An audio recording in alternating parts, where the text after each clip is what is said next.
ప్రాణాలకు విలువే లేదా నాన్న? మనల్ని ఎంత హింసించి మన కష్టాన్ని దోచుకుంటున్నారు. ప్రతివాడిని వాడి పైవాడు దోచుకున్నాడు. మనల్ని దొర దోచుకుంటే దొరని గోల్కొండ నవాబు దోచుకుంటాడు. ఆ నవాబును ఢిల్లీలో ఉండే మొఘల్ చక్రవర్తి.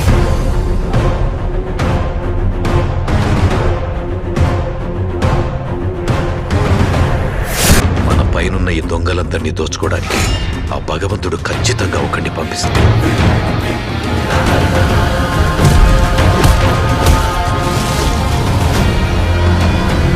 వాడొచ్చి దొంగ దొరలందరి లెక్కలు సరిచేస్తాడు.